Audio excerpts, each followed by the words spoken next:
দেখ, আগের দিন যত অব্দি করেছিলাম তারপর অঙ্ক করবো।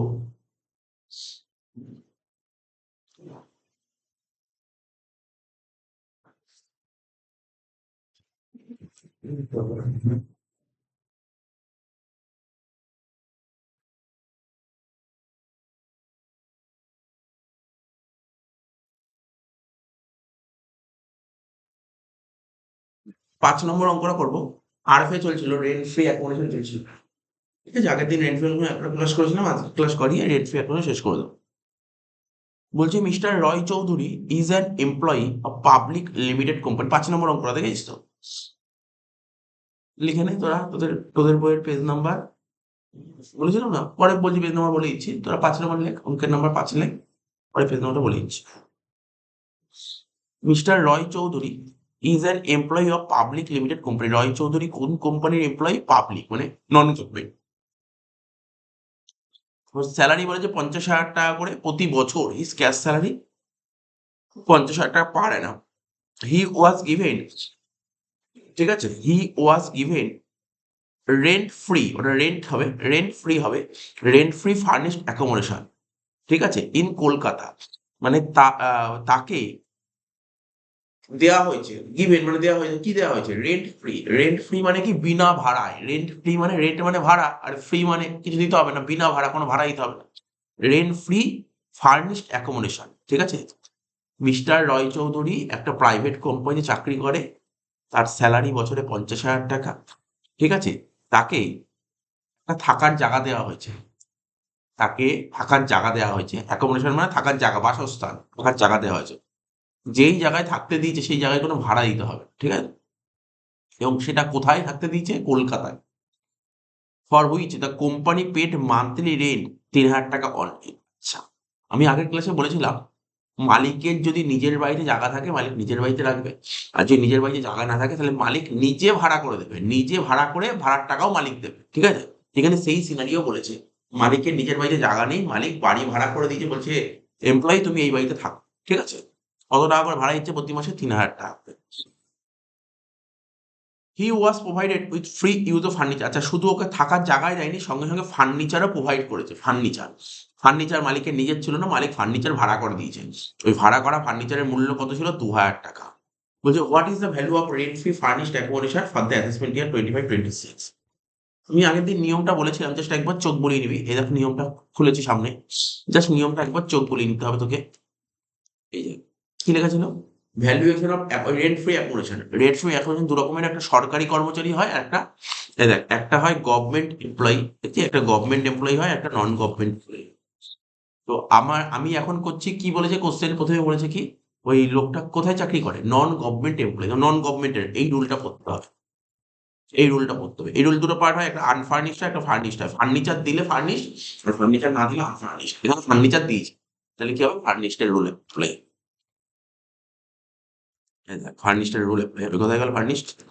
এই দেখ, এই যে, এই দেখ, ফার্নিশড কি করে বের করতে জানিস তো? সিম্পল ব্যাপার, ফার্নিশড বের করার নিয়ম, আনফার্নিশড এর সঙ্গে ফার্নিচার যোগ করলে ফার্নিশড। আগের দিন বলেছিলাম। তো এখানে আনফার্নিশড এর নিয়মটা কি বলেছে দেখ, বলছে এই যে মালিক যে তোকে বাড়িটা দেবে, মালিক যে তোকে বাড়িটা দেবে, মালিকের নিজের বাড়িতে দেবে না ভাড়া বাড়ি দেবে? কি বলেছে এখানে, নিজের বাড়ি না ভাড়া বাড়ি? ভাড়া বাড়িতে দেবে। এই দেখ, ভাড়া বাড়িতে, নিজের বাড়ি হলে এই ওন্ডের নিয়মটা হবে, নিজের বাড়ি হলে ওন্ডের নিয়মটা হবে।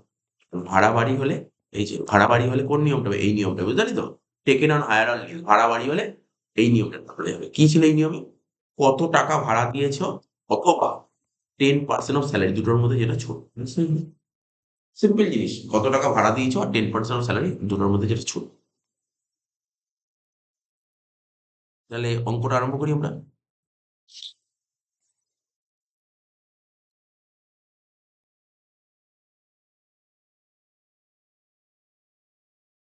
কোশ্চেন পড়ে বারবার করে আগে দেখবি, কোশ্চেনটা পড়ে দেখতে হবে কি বলতে চেয়েছে।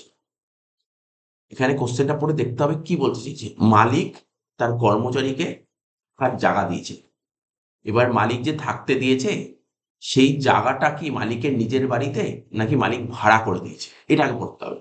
আগের দিনে অঙ্কগুলো নিজের বাড়িতে দিয়েছিল, আজকেও নিজের বাড়িতে পাবো। এই অঙ্কটা ভাড়া বাড়িতে দিয়েছে। ভাড়া বাড়িতে দিলে নিয়ম কি হয়? কত টাকা করে ভাড়া দিচ্ছে আর 10% অফ স্যালারি, দুটোর মধ্যে যেটা ছোট। সিম্পল জিনিস, এটা হচ্ছে ভাড়া বাইরে দিন।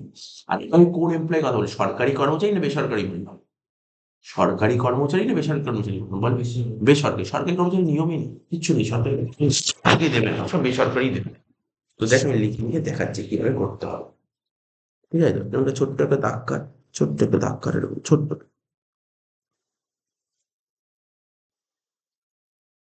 কি লিখবো? এরকম লিখতে হবে, will be list of the followings. Will be list of the followings. কি লিখলাম? Will be list of the followings.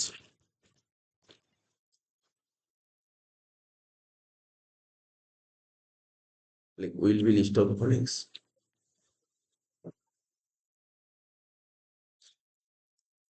This will be list of the followings.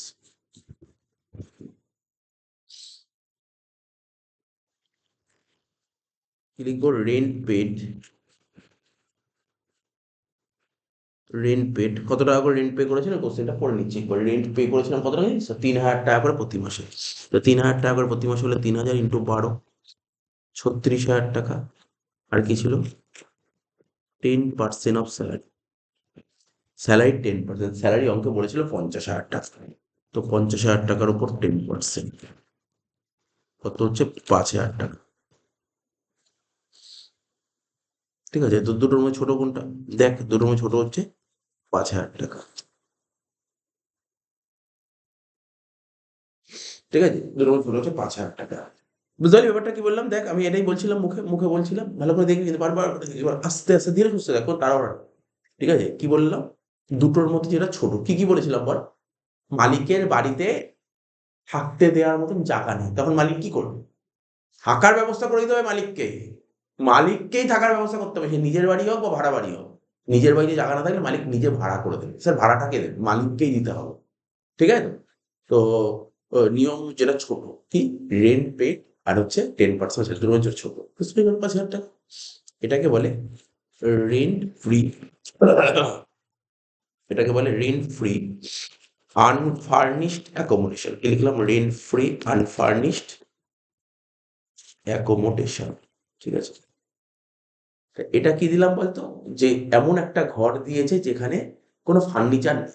এবার ফার্নিচার যদি প্রোভাইড করে তাহলে ফার্নিচারটাও নিতে হবে, তাই আমাকে ফার্নিচার মালিক প্রোভাইড করেছে, ফার্নিচার মালিক দিয়েছে। ঠিক আছে, তো ফার্নিচার যদি দেয় তখন কি লিখবো? আচ্ছা, এখানে ফার্নিচার কি মালিকের নিজের ছিল না মালিক ভাড়া ভাড়া করে ফার্নিচার দিয়েছে? ভাড়া করে দিয়েছে। ভাড়া করে দিলে ভাড়া করা ভ্যালু লিখতে হবে। মালিকের যদি নিজের ফার্নিচার হয় তখন 10% হয়, আর যদি ভাড়া করা দেয় তাহলে ভাড়া করা ভ্যালু লিখতে হবে। কি লিখতে হবে? ভাড়া করাকে ইংরেজিতে বলে hire charges of furniture. Hire charges of furniture. কত? 2,000 টাকা বলে দিয়েছে, দেখ কোশ্চেনটা। দেখাবো কোশ্চেনটা, দেখ। হায়ার চার্জেস অফ ফার্নিচার 2,000 টাকা কোথায় দিয়েছে? দেখ দেখ কোথায় কোশ্চেনটা। এই দেখ, কোথায় গেল? এই দেখ, হি ওয়াজ প্রোভাইডেড, বলছে he was provided with rent free, with free use of furniture for which the company paid hire charges. Company hire charge pay করলো 2,000 টাকা। কি বলেছে? কি লিখে এটা? পিএ। পিএ মানে কি জানিস? পিএ মানে বছর, বছরে 2,000। ঠিক আছে তো? বুঝতে গেল শেষ অঙ্ক? কত হলো? 5 আর 2 7,000 টাকা।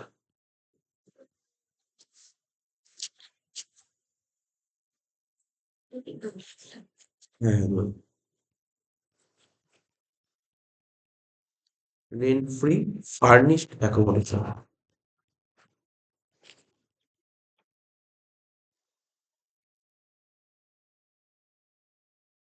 উপরটা একটু কথা লিখে রাখ, অ্যাকোমোডেশন। উপর লিখে রাখ অ্যাকোমোডেশন। ঠিক আছে, is taken on hire, taken on hire. তাহলে অ্যাকোমোডেশন কি করা হচ্ছে এবার?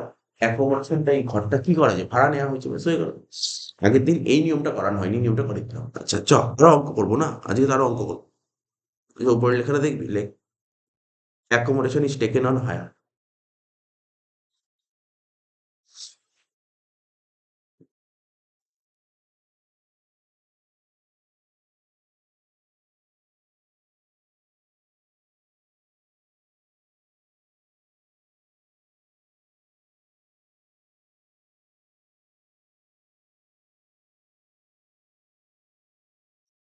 ওকে দেখ। তাহলে কত নম্বর করলাম? আগের দিন ৬, ৭, ৮ করিয়েছিলাম, আজকে ৫ করিয়ে দিলাম। এনাফ যদিও, বাট আমি আরো অঙ্ক করাচ্ছি শোন। এবার দেখ এই অঙ্কটা করাবো। এই দেখ এই অঙ্কটা ভালো করে দেখবি ৪ টা। খুব সুন্দর অঙ্ক দিয়েছে। নিজেই বুঝতে পারবি। প্রথমে না যখনই অঙ্ক করবি, অঙ্ক করার আগে দেখবি কোথায় চাকরি করে। সরকারি চাকরি করে নাকি বেসরকারি চাকরি করে। দেখ ৪ নম্বর অঙ্কটা পড়। Mister Anil an employee of TCS limited কোথায় চাকরি করে? তো বল টিসিএস কোম্পানি সরকারি কোম্পানি নাকি বেসরকারি? বেসরকারি। বেসরকারি নিয়ম। Receive salary without parking ২ lakh টাকা। এবার ও টিসিএস কোম্পানি থেকে স্যালারি কত পায়? স্যালারি দেখ স্যালারি ২ লাখ টাকা পায়। স্যালারি ২ লাখ টাকা পায়। ঠিক আছে? স্যালারি কত বলেছে? স্যালারি ২ লাখ টাকা। During the previous year 24-25 besides the above মানে এই পরের ঘটনা ছাড়া he is also provide okay salary তো দেয়ই। স্যালারি ছাড়াও ওকে কি দেওয়া হয়? কি প্রোভাইড করা হয়? ওকে প্রোভাইড করা হয় উইথ রেন্ট ফ্রি অ্যাকোমোডেশন মানে থাকার ব্যবস্থা। ঠিক আছে? বসবাসের জায়গা ব্যবস্থা করে দেওয়া হয়। তাহলে বসবাসের ব্যবস্থা কে করে দিল? বল, বল। হ্যাঁ, বল। কোম্পানি। কোম্পানি বসবাসের ব্যবস্থা করে দিল। যে কোম্পানি বসবাসের ব্যবস্থা করে এর জন্য কোম্পানি কোনো চার্জ করবে না, কোনো পয়সা কড়ি নেবে না। ঠিক আছে তো? অর্থাৎ এটাকে কি বলে? বিনা ভাড়া। কোনো ভাড়া লাগবে না। Find the value of parking for the assessment 25-26 under the following situation কি বলেছে? House is owned by the employees লাইনের মানে তো বুঝতে পারলাম না। হ্যাঁ, এই মানে বলেছি। বাড়িটা যদি ওন্ড মানে কি? নিজের। বাড়িটা যদি মালিকের নিজের হয়। আমি আগের অঙ্কটা কি করালাম? বাড়িটা মালিকের নিজের ছিল না, তখন ভাড়া করে দিয়েছিল। আর এখানে কি হলে বাড়িটা যদি মালিকের নিজের হয়, তাহলে কি হবে? দেখ নিয়মটা বলেছিলাম আজকে আগের দিন, আবার বলে দিচ্ছি। বাড়িটা যদি মালিকের নিজের হয়, সেক্ষেত্রে নিয়ম কি জানিস তো? তাহলে কোন শহরে তোকে থাকতে দিয়েছে, সেই শহরটার নাম কি? ঠিক আছে? সেই শহরটার নাম কি? বোঝা গেল? শহর তো বলবে তো একটা কলকাতা হোক, বর্ধমান হোক, দিল্লি হোক, বোম্বে হোক, চেন্নাই কিছু না কিছু শহর তো বলবে। কোন শহরে তোকে থাকতে দিয়েছে? জানতে হবে সেই শহরের জনসংখ্যা কত। ঠিক আছে? দেখ রুল করা হয়েছে তোকে যেই শহরে থাকতে দিয়েছে সেই শহরের জনসংখ্যা যদি ১৫ লাখ হয়, দেখ লিখেছি পপুলেশন আপ টু ১৫ লাখ। তোকে যেই শহরে থাকতে সেই শহরের জনসংখ্যা যদি ১৫ লাখ হয়, তখন ৫%। তোকে যেই শহরে থাকতে সেই শহরের জনসংখ্যা যদি ১৫ লাখ থেকে ৪০ লাখের মধ্যে হয়, ১৫ লাখ থেকে ৪০ লাখের মধ্যে হয় ৭.৫%। এটা পড়তে হবে কিন্তু তোর পরীক্ষা পড়তে হবে এটা, হ্যাঁ? আর যদি পপুলেশন যদি ৪০ লাখের বেশি হয়, তখন ১০%। দেখে নিস তো কোন পেজটা পড়তে হবে? এইটা কিন্তু পড়তে হবে। তোরা যারা ক্লাস 11 এ পড়িস এরকম কিন্তু একটা ৫ নাম্বার থিওরি দিতে পারে এই লেখা। ঠিক আছে? একটু ভালো করে পড়তে হবে কিন্তু। এই অঙ্ক করতে সোজা, কঠিন না অঙ্ক। জাস্ট এই নিয়মটা যার মনে আছে সেই পারবে অঙ্ক। নিয়ম মনে রাখলে পারবে না। তাহলে দেখ, কি বললাম? কোয়েশ্চেন পড়ে কি বুঝতে পারলি? যে স্যার এখানে এই অঙ্কটায় কোম্পানি থেকে এমপ্লয়ি অনিলকে থাকার ব্যবস্থা করে দিয়েছে। ঠিক আছে? এবার প্রশ্ন হলো স্যার কোম্পানি নিজের বাড়িতে করেছে নাকি কোম্পানি ভাড়া বাড়ি করেছে? কোয়েশ্চেন পড়ে কি বলেছে? নিজের বাড়ি না ভাড়া বাড়ি বল? হ্যাঁ, হ্যাঁ বল। মালিকের নিজের বাড়ি। নিজের বাড়ি। কি করে বুঝলাম? এই যে ওন্ড লেখা আছে মানে নিজের বাড়ি। আর ভাড়া হলে লেখা থাকবে হায়ার। ঠিক আছে? ওন্ড মানে নিজের বাড়ি। ঠিক আছে তো? আচ্ছা। ১ম কন্ডিশন কি বলেছে? কলকাতায় থাকার ব্যবস্থা করেছে। কলকাতার জনসংখ্যা বলেই দিয়ে ৫০ লাখ। তাই মতো কি বললাম? ৪০ লাখের বেশি হলে কত পার্সেন্ট ছিল? 10%। তাহলে এটার অ্যান্সার হবে 10%। ঠিক আছে? তারপর থাকার ব্যবস্থা বলছে কলকাতায় না থেকে যদি বর্ধমানে থাকতে দিত, বর্ধমানের জনসংখ্যা কত বলেছে? ৪.৫ লাখ। তা ৪.৫ লাখ মানে কত? মানে ওই ১৫ লাখ অব্দি কত ছিল? ৫%। তাহলে এটার অ্যান্সার হবে ৫%। শেষ হয়ে গেল। এটা পড়ে দেখাতে হবে বাট এটা যে নিয়মটা কোয়েশ্চেনটা পড়ে বুঝে গেল। আচ্ছা আরেকটা কি বলেছে? আরেকটা কন্ডিশন বলেছে ধরো আরেকটা কন্ডিশন বলেছে মালিকের বাড়িতে থাকতে দেওয়ার মতন ব্যবস্থা নেই। ঠিক আছে তো? তখন মালিক কি করে দেবে? ঘর ভাড়া করে দেবে। আর ভাড়া করাকে কি বলে? ইয়ে the house is taken on lease. Lease মানেই হায়ার, ভাড়া। লিজ মানে ঠিক আছে? By employer Kolkata. তাহলে লিজ রেন্ট ৫,০০০ টাকা করে। বোঝা গেল কি বললাম? ৩ টে কন্ডিশনই করাবো অঙ্কে। আচ্ছা ৩ টে কন্ডিশনই করেছে আরেকটা।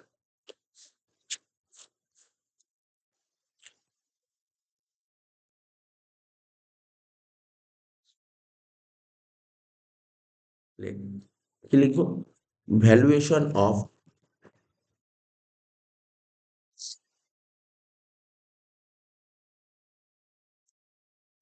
RFA, valuation of RFA মানে rent free accommodation, valuation of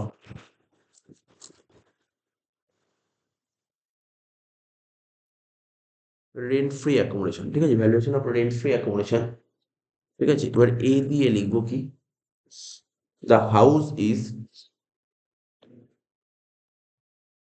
নাহলে এরকম লেখ, when the accommodation is, when the accommodation is owned by the employer, owned by the employer, when the accommodation is owned by the employer, মানে বাড়ির মালিকের নিজে,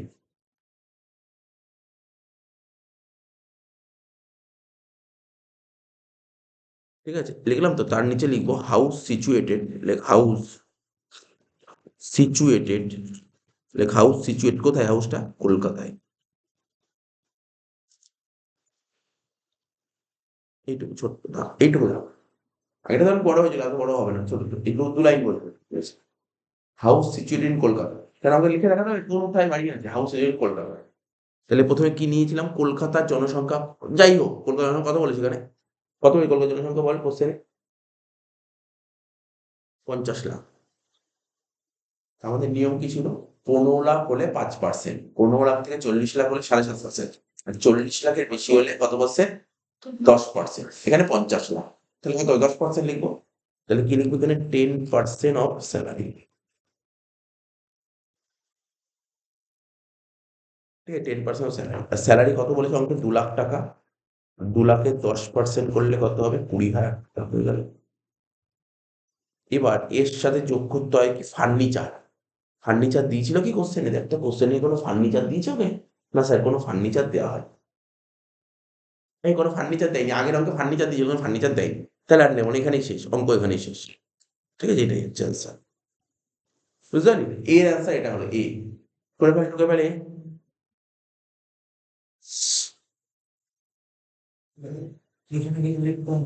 কোনটা, এই ওই পার্টিকুলার সুপিস, পরে এটা বুঝতে পারলি, এটা সেকেন্ড কোশ্চেন অ্যান্সার করো, আবার সেম টোক, সেম টোক, হাউস সিচুয়েটেড ইন কলকাতা জায়গায় কি লিখবো, শুধু বর্ধমান লিখবো, সেম লেখা হবে।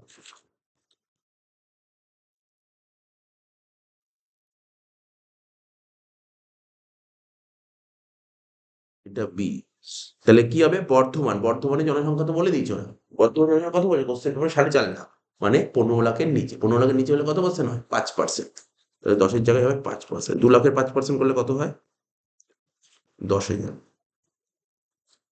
সেকেন্ড কোশ্চেন অ্যান্সারটা হয়ে গেল, সেকেন্ড কোশ্চেন অ্যান্সার করে,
বুঝলি তো,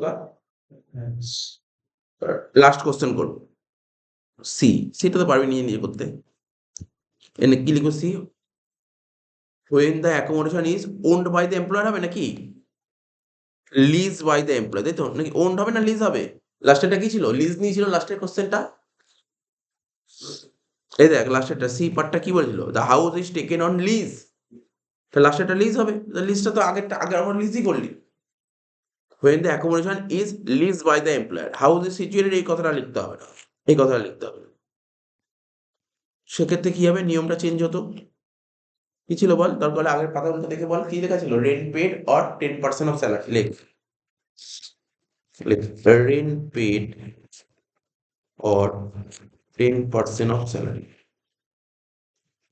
whichever is lower.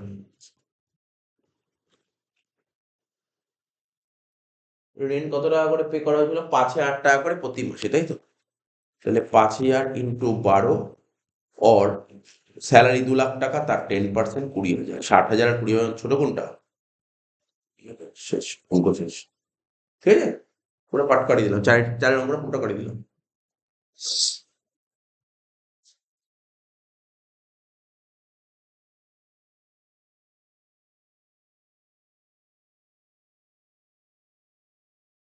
চারের অঙ্কের পুরো পাটটা করিয়ে দিলাম, ঠিক আছে? দেখ ক্লিয়ার হলো তো? Whichever is lower, whichever is lower.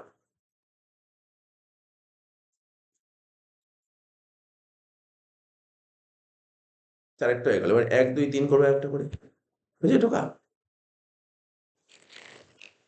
ঢোকা ঢোকা না,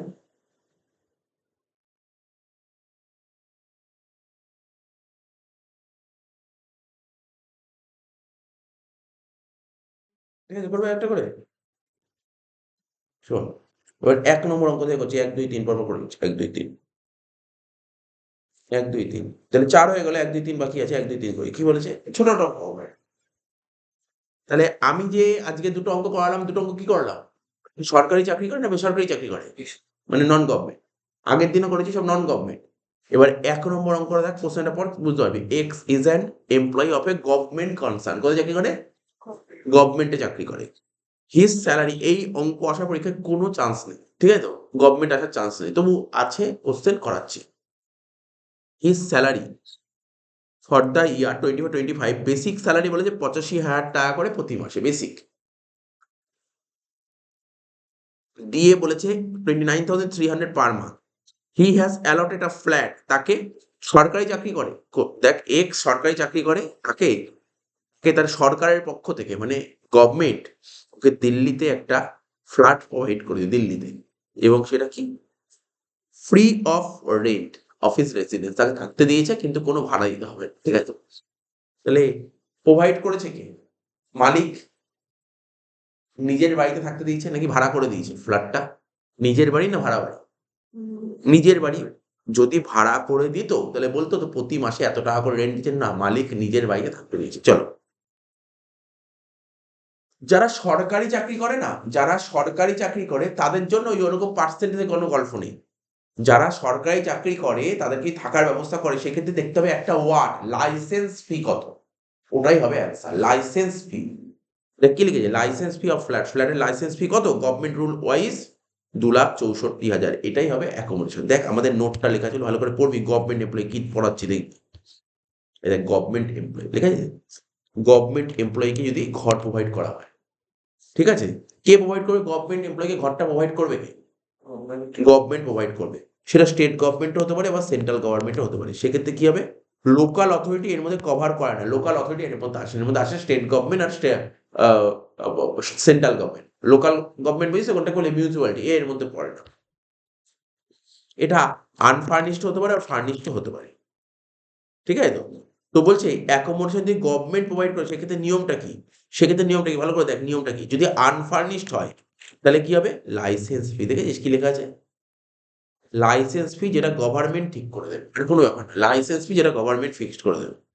তো দেখ এখানে কি বলেছে স্যার, এখানে কোশ্চেনটা পড়ি যেটা বুঝতে পারলাম, এই এমপ্লয়িটা কোথায় চাকরি করে? Government employee. তো ওকে থাকার ব্যবস্থা করে, কে ব্যবস্থা করে দেবে? সরকার, গভর্নমেন্ট ব্যবস্থা করে দেবে।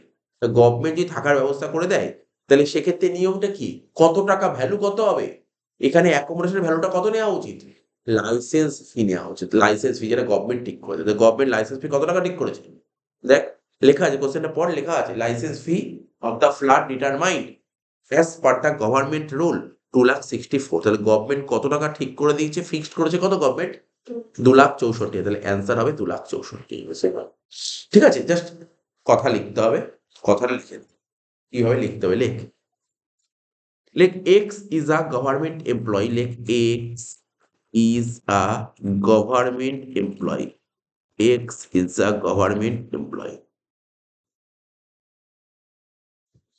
লিখেছিস X is a government employee, comma দিয়ে লেখ the value of perquisites, comma দিয়ে লেখ the value of perquisites, the value of perquisites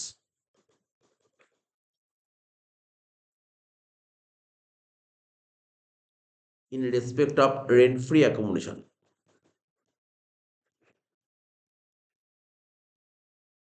In respect of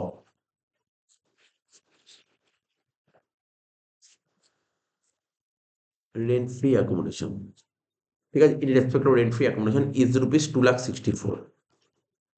Is rupees 2,64,000. ঠিক আছে,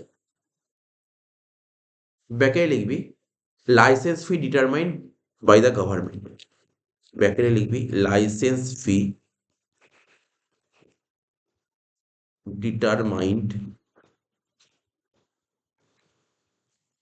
by the government,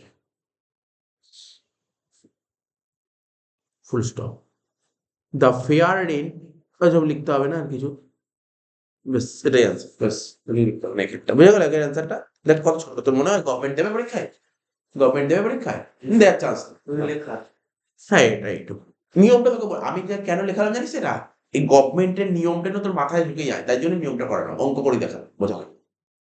তোকে বললাম কিন্তু প্রত্যেকে বলছি তোরা যারা 11-এ পড়িস তোদের কিন্তু এই থিওরি দেবে পরীক্ষায়, থিওরি দিতে পারে পরীক্ষায়, সেটাকে পার্কিটস যে অঙ্কগুলো করালাম এই অঙ্কগুলি তোর মাথায় ঢুকে যায়, তুই থিওরি নিজে থেকে লিখতে পারবি, কিছু নেই থিওরি। 2 নম্বর অঙ্কটা করা আছে, দেখ 2 নম্বর অঙ্কটা কি বলেছে শোন। এক একটাই ছিল গভর্নমেন্ট, 2 আর সব করা নন গভর্নমেন্ট। দেখ 2 নম্বর অঙ্কটা পড়ছে, হ্যাঁ বুঝবি কি বলতে চেয়েছে। বলছে কি P is employed in a private concern in Delhi. তাহলে পি কোথায় চাকরি করে? নন গভর্নমেন্টে, মানে নন গভর্নমেন্টে মানে হচ্ছে ও বেসরকারি চাকরি করে, ঠিক আছে, যেটা দিল্লিতে আছে অফিসটা। এবার ও প্রিভিয়াস ইয়ারে কোম্পানিতে কি পায়? বেসিক স্যালারি পায় 52,500 টাকা করে প্রতি মাসে। ডিএ পায়, ডিএ আবার বলেছে, ডিএ কি বলেছে? ফর্মিং পার্ট অফ স্যালারি, ঠিক আছে, কত করে? 28,500 টাকা করে পার মান্থ। চিলড্রেন অ্যালাউন্স 750 টাকা পার মান্থ, 2 জন চিলড্রেন ছিল। কমিশন ছিল 2,500 টাকা per month. He is provided rent free furnished accommodation. তার মানে এই যে পি তো কোম্পানি চাকরি করছে একটা প্রাইভেট সেক্টরে, তোর কোম্পানি থেকে ওকে থাকার ব্যবস্থা করে দিয়েছে, থাকার রেন্ট ফ্রি অ্যাকোমোডেশন মানে থাকার ব্যবস্থা করে দিয়েছে। এবার থাকার ব্যবস্থা মানে কি? মানে থাকার ব্যবস্থা করে দিয়েছে, এবার কি ভাড়া নেবে কি নেবে না কোম্পানি? কোনো ভাড়া নেবে না, বুঝলেন তো? রেন্ট ফ্রি বলেছে, ভাড়া নেবে কোথাতে? রেন্ট ফ্রি তো, ভাড়া নেবে না, ঠিক আছে। এবং থাকার ব্যবস্থা কোথায় করেছে? দেখ দেখেছিস কোথায় করেছে? দিল্লিতে। কোথায় ব্যবস্থা করে থাকার ব্যবস্থা? দিল্লিতে। এবার প্রশ্ন হলো থাকার তো ব্যবস্থা করেছে, এটা কি মালিকের নিজের বাড়িতে থাকতে দিয়েছে নাকি ভাড়া বাড়ি? আচ্ছা যদি এখানে ভাড়া বাড়ি হতো, ভালো করে শুনবি, যদি ভাড়া বাড়ি হতো তাহলে তো বলতো যে না এত টাকা করে রেন্ট পে করে, বলতো তো, হ্যাঁ কি না? কোথাও লিখেছে রেন্ট পেড এর কথা লিখেছে? তাহলে কি নিজের বাড়ি না ভাড়া বাড়ি, কি বুঝতে পারছিস? নিজের বাড়ি, অঙ্ক নিজের বাড়ি, আচ্ছা নিজের বাড়িতে থাকতে দিয়েছে। আমি কি বললাম? নিজের বাড়িতে থাকতে দিলে জানতে হবে সেই শহরের জনসংখ্যা কত। বল কোন শহরে থাকতে দিয়েছে? দিল্লিতে। দিল্লির জনসংখ্যা 40 লাখের বেশি। অবশ্যই যে কোনো মেট্রো শহরের জনসংখ্যা কোটিতে হয়, যে কোনো মেট্রো শহর। তাহলে 40 লাখের বেশি দিল্লির জনসংখ্যা, 40 লাখের বেশি হলে নিয়ম কি বলেছেন? 10%। 10%, তাই অ্যান্সার হবে 10% অফ স্যালারি, ঠিক আছে, হয়ে গেল। এবার শুধু কি ওকে থাকতে দিয়েছে নাকি ওকে যে ঘরটা দিয়েছে সেখানে শুধু ঘর দিয়েছে নাকি ঘরের পাশাপাশি ফার্নিচারও দিয়েছে? দেখ ওকে স্যার ঘর দেয়নি, উইথ আ টিভি। টিভি ফার্নিচারের মধ্যে পড়ে, ঠিক আছে। বলেছে ইনকাম ট্যাক্সে বলেছে ফার্নিচার বলতে ওই কাঠের জিনিস নয়, ফার্নিচার বলতে কাঠের জিনিস নয়, ফার্নিচার বলতে ইলেকট্রনিক গ্যাজেটকেও বোঝানো হয় ফার্নিচার বলতে, বোঝা গেল? ফার্নিচার মানে এই বলি স্যার ফার্নিচার বলতে কাঠের ফার্নিচার না, ফার্নিচার শুধু কাঠের নয়, ডাইনিং টেবিল ওটা একটা ফার্নিচার, ওটা তো কাঠের, কিন্তু তার একটা গ্রিজার দিল, ওয়াশিং মেশিন দিল, ঠিক আছে তো, টিভি দিল, ঠিক আছে তো, এসি দিল, তো এইগুলো কিন্তু ফার্নিচারের মধ্যে পড়ে। তো বলছে টিভি গিজার কস্টিং 1,20,000 আর কত দিয়েছে? 16,500।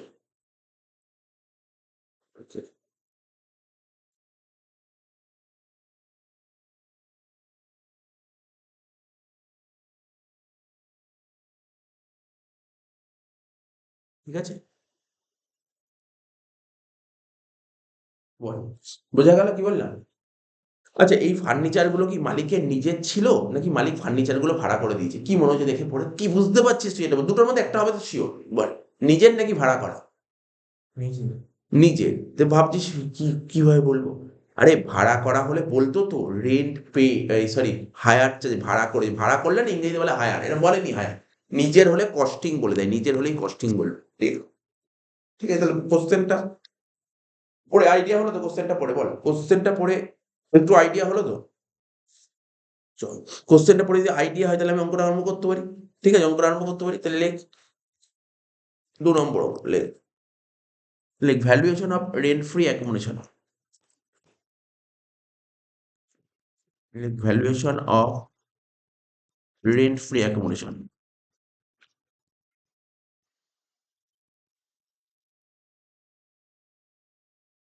ঠিক আছে, ভ্যালুয়েশন রেন্ট ফ্রি এটা বের করছি। তারপর লিখো ব্যাকেটে লেখ accommodation is owned by the employer, is owned by the employer।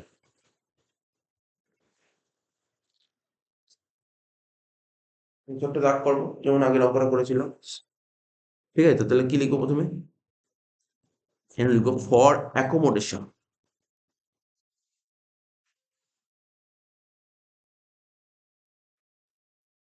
For accommodation এই মতো তোকে নিয়ম কি বললাম বল, কি বললাম নিয়মটা?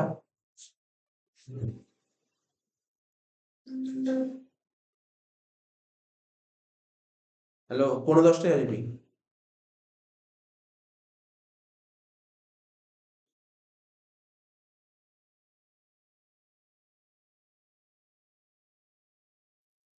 ঠিক আছে, ফর অ্যাকোমোডেশন। রুলটা কি বলেছিলাম? এবার তো বললাম তোকে রুলটা। মালিক তোকে নিজের বাড়িতে থাকতে দিয়েছে, নিজের বাড়িতে থাকতে দিলে জানতে হবে যেই শহরে থাকার ব্যবস্থা করেছে শহরটার জনসংখ্যা কত। দিল্লি, দিল্লির জনসংখ্যা 40 লাখের বেশি, তাই কত হবে? 10% অফ স্যালারি। এখানে লিখবো 10% অফ স্যালারি। এবার দেখ স্যালারি আমি এখনো জানি না। স্যার স্যালারি জানেন না কেন? আগের দুটো অঙ্কের স্যালারি বলে দিই। দেখ একটা অঙ্কে 50,000 বলেছিল, একটা দুটো, এখানে স্যালারি বলেনি। স্যালারি তোকে বের কর, মোটামুটি করতে এইটুকু জায়গা লাগবে। নিচে ওয়ার্কিংস কর, ওয়ার্কিংসে লিখবি কি স্যালারি বের করতে, স্যালারি বলে দেয়নি। ঠিক আছে, স্যালারি বের কর। আর এখানে স্যালারি বলতে কি বোঝায় দেখ, আমাদের নোট লেখা ছিল স্যালারি বলতে কি বোঝায়। দেখ লিখিয়েছিলাম স্যালারি বলতে কি বোঝায়, আমি লিখিয়ে দিয়েছিলাম স্যালারি বলতে কি বোঝায়। স্যালারি বলতে বোঝায় বেসিকটাকে নিতে হবে। ঠিক আছে, তারপর কি নিতে হবে বল? ডিএ নিতে হবে। বলেছিলাম ডিএ, ডিএ কি কি লিখে এখানে? ডিএ ফর্মিং পার্ট নিতে হবে, নট ফর্মিং থাকলে হবে।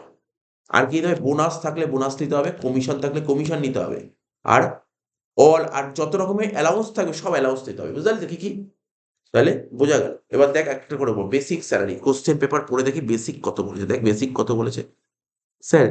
বেসিক স্যালারি ওরা কোশ্চেনে বলেছে, দেখ পর, 52,500 পার মান্থ। এখানে লিখলাম, নিচে নিচে করে লিখলাম, আমার মনে হয় বুঝতে সুবিধা হবে তো তোদের। 52,500 ইন্টু 12, 6,30,000।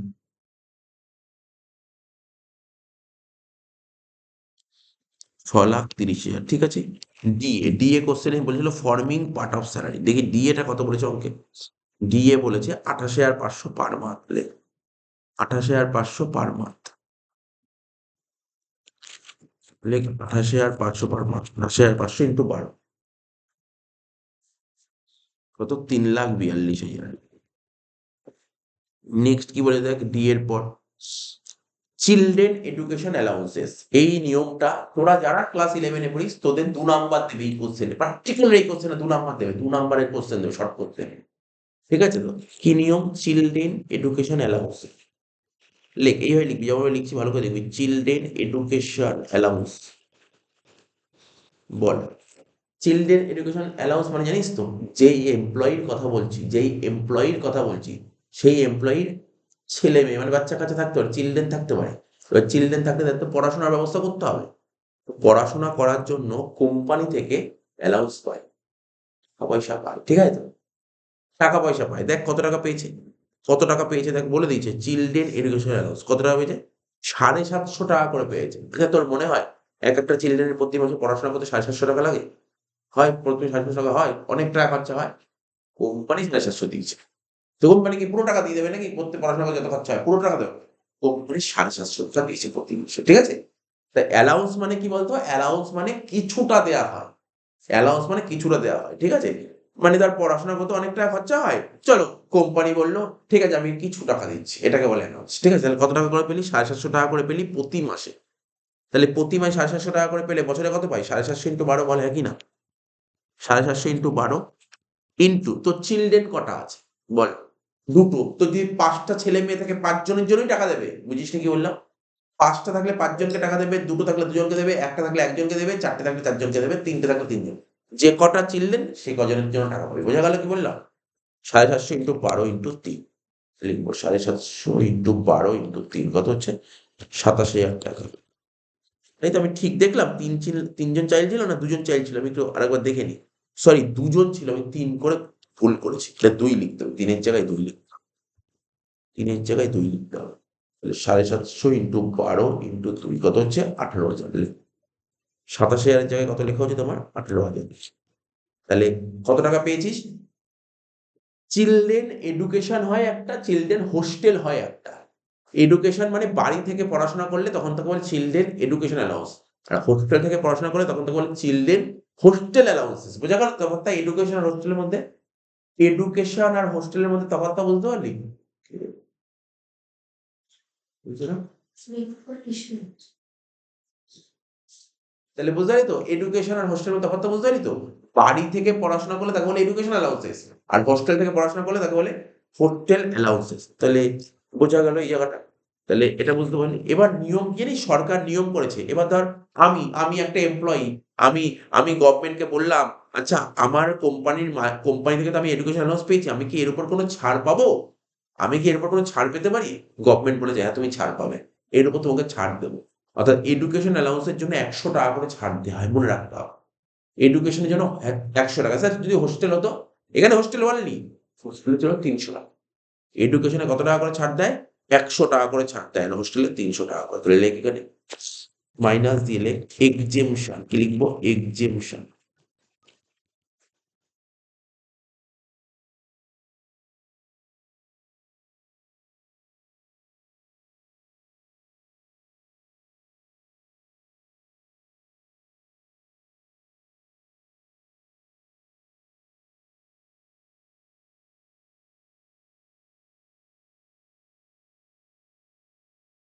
কত টাকা করে ছাড় পাওয়া যায়? 100 টাকা করে ছাড় পাওয়া যায় 12 মাস।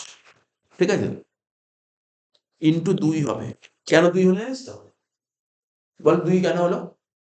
আরে 2 কেন হলো এখানে? এই 2টার মানে কি? 2 জন চিলড্রেন ছিল, তাই 2। তো 2 জন জানিস সরকার কি বলেছে? সরকার বলেছে আমি ম্যাক্সিমাম 2 জনের জন্য ছাড় দেবো। মানে ধর আজকে ধর কোনো এমপ্লয়ি তোর 4টে চিলড্রেন আছে, তো 4 জন যখন টাকা পেয়েছে, কিন্তু ছাড় কজনকে দেবে? 4 জনকে ছাড় দেবে না, ছাড় দেবে 2 জনকে। বোঝা গেল কি বললাম? তো এইগুলো কিন্তু মনে রাখতে হবে, এগুলো তো পরীক্ষায় দেবে। ম্যাক্সিমাম 2 জন, ম্যাক্সিমাম 2 জনকে ছাড় দেবে। ঠিক আছে? তাহলে 2,400 টাকা। তা 18,000 থেকে 2,400 বাদ দিলে কত হচ্ছে? 16, মানে 15,600 টাকা। বোঝা গেল কি বললাম? এইটার মানে বুঝতে পারলে কি বললাম? এগুলো দেখতে হবে তোকে। চিলড্রেন আর কি ছিল বল? চিলড্রেন অ্যালাউন্স ছাড়া আর কি ছিল দেখি কোশ্চেনে? স্যার আর ছিল হচ্ছে তোমার কমিশন ছিল। কমিশন 2,500 টাকা পার মান্থ কমিশন।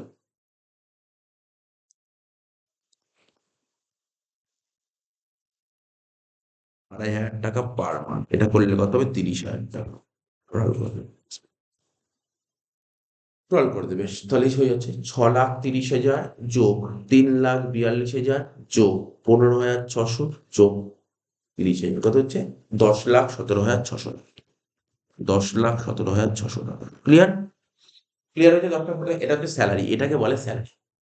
ঠিক আছে? 10,17,600 টাকা লেখা হলো। 10,17,600। এবার দেখ এই যে টাকাটা বেরোলো 10% স্যালারি, তো তাহলে কি করবো? 10,17,600 টাকার উপর 10% করবো।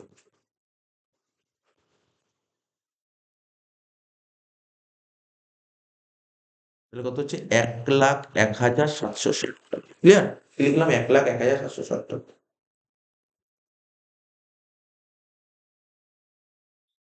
কি লিখলাম দেখ? 1,01,760 টাকা। আচ্ছা, তোকে যে থাকার ব্যবস্থা করে তোকে কি শুধু থাকতে দিয়েছে নাকি থাকার পাশাপাশি ফার্নিচারও দিয়েছে?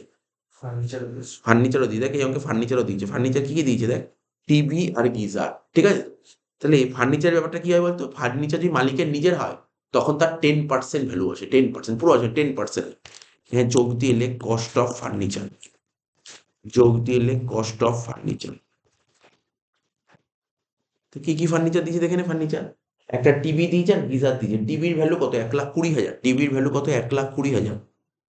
আর গিজারের ভ্যালু কত জানিস? গিজারের ভ্যালু বলেছে 16,500। 1,20,000 আর 16,000 দুটো ভ্যালু যা হবে তার 10% হবে। 10%, এটা নিয়ম, তাই তো? তাহলে 1,20,000 আর 16,500 করলে 1,36,500 হয়, তার 10% করলে হবে 13,650। শেষ।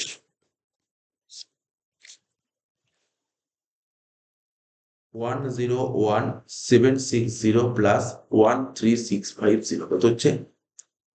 115,410।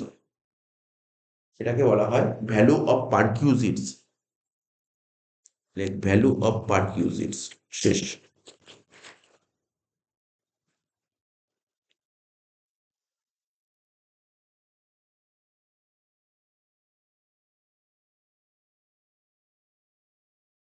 টোকা, তাহলে ওই যে করা, এই কোশ্চেনটা পর, তিনেরটা করাবো। জাস্ট পুরো ভাবতে থাক, আমি করাচ্ছি তিনের অঙ্কটা করাচ্ছি।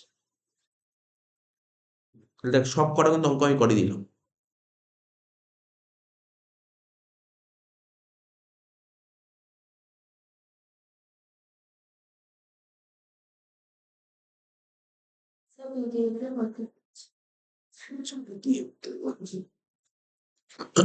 দাঁড়া।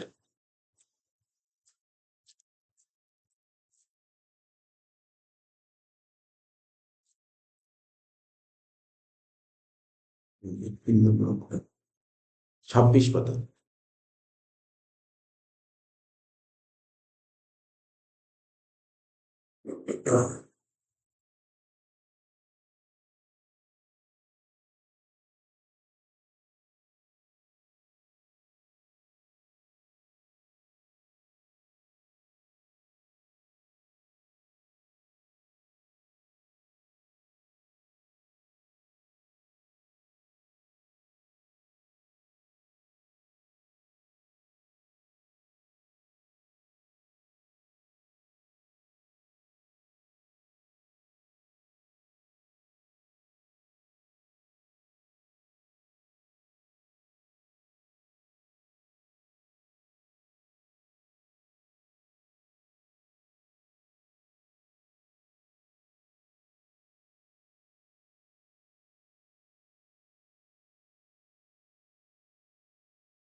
বুঝে বলো, তিনেরটা দেখ। Vijay an employee of a private concern.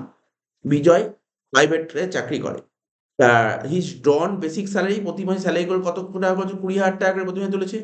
DAO বলেছে ফর্মিং পার্ট অফ স্যালারি 8,000 টাকা করে।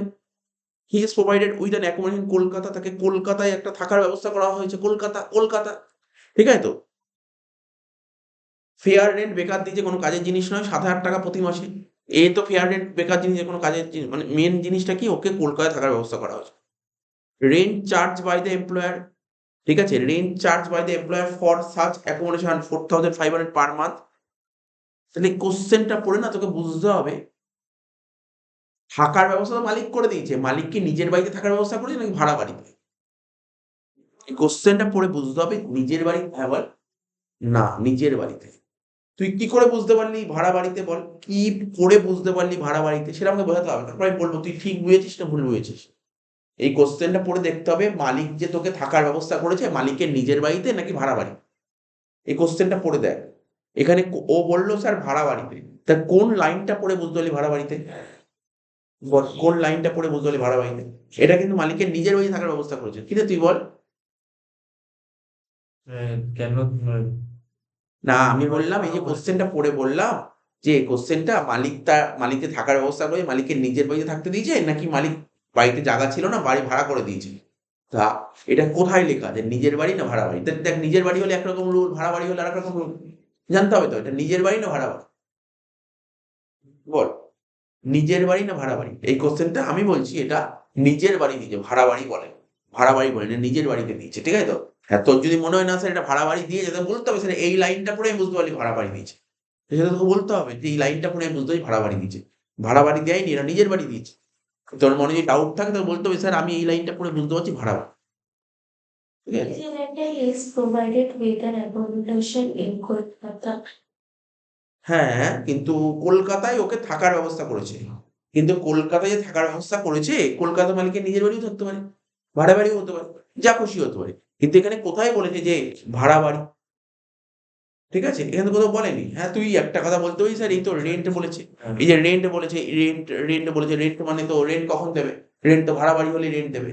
তুই লাইনটা পড়, শুধু রেন্ট পড়লেই হবে না। রেন্টটা পড়, ইংলিশটা ভালো করে। ভালো করে ইংলিশটা পড়, ২-৩ বার পড়। Rent charge by the employer মানে কি? মানে কি?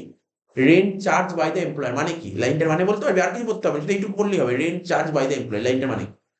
তাহলে রেন্টটা চার্জ করছে কে? চার্জ করছে রেন্ট? এমপ্লয়ি। মালিক। এ ভাই, মালিক কেন চার্জ করবে? মালিক চার্জ করছে, বলছে মালিক রেন্ট চার্জ করছে। কার থেকে রেন্ট চার্জ করছে? এমপ্লয়ি। মালিক এমপ্লয়ি থেকে রেন্ট চার্জ করছে। বুঝলি? মালিক এমপ্লয়ি থেকে রেন্ট চার্জ করছে। ব্যাপারটা বলছো, ব্যাপারটা বোঝালি তো? যদি যদি যদি ভাড়া বাড়ি হতো, যদি ভাড়া বাড়ি হতো, তখন ওই যার বাড়িটা ভাড়া নিয়েছি সে চার্জ করতো কার থেকে? এমপ্লয়ারের থেকে চার্জ করতো। কিন্তু এখানে রেন্টটা চার্জ করেছে কে? মালিক। মালিক চার্জ করেছে। বুঝলি তো ব্যাপারটা? বুঝলি না? আজকে ধর আমি মালিক, আজকে ধর আমি মালিক। আমি আমি ধর তোকে থাকার ব্যবস্থা করার জন্য আমি ধর কারোর বাড়ি ভাড়া করেছি। তা যার বাড়ি ভাড়া করি সে তো আমার উপর চার্জ করবে। এবার আমি আবার তোর উপর চার্জ করে দিই। ব্যাপারটা বুঝতে পারলি তো? এটা অঙ্কটা কি করে বুঝতে পারলাম? আমি জানিস কি করে বুঝলাম এটা মালিকের নিজের বাড়ি? যদি কোনো অঙ্কে ফেয়ার রেন্ট লেখা থাকে তার মানে ভাবি মালিকের নিজের বাড়ি। ফেয়ার রেন্ট লেখা থাকা মানেই মালিকের নিজের বাড়ি। ঠিক আছে? ফেয়ার রেন্ট লেখা থাকা মানেই মালিকের নিজের বাড়ি। ঠিক আছে? সে যাই হোক, এটা মালিকের নিজের বাড়িতে দিয়েছিল। ছিলাম এই এমপ্লয়ার এমপ্লয়ি মালিকের নিজের বাড়ি। জাস্ট অঙ্কটা লেখ। কোন শহরে থাকতে দিয়েছে? নিজের বাড়ি কলকাতা। আর কলকাতায় ৪০ লাখের বেশি জনসংখ্যা, তাহলে কি হবে? 10% অফ স্যালারি। কি লিখবি? 10% অফ স্যালারি। ব্যাস, 10% অফ স্যালারি। এবার এখানে স্যালারি বলতে কি বোঝায়? এখানে লিখলাম আগের অঙ্কটা। বেসিক। বেসিক কত টাকা ছিল স্যালারি? বেসিক ছিল ২০,০০০ টাকা করে প্রতি মাসে, তাই তো? ২০,০০০ টাকা করে প্রতি মাসে। মানে কত হচ্ছে? ২,৪০,০০০। ডিএ। ডিএ কি ছিল? Forming part of salary. কত টাকা দিয়েছে ডিএ? ৮,০০০ টাকা প্রতি মাসে। ৯৬,০০০ টাকা। ব্যাস, ২,৪০,০০০ আর ৯৬।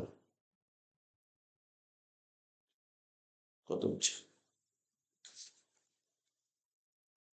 ৩,৩৬,০০০। এটা হচ্ছে স্যালারি বেরিং। ঠিক আছে? স্যালারি বেরিং কত?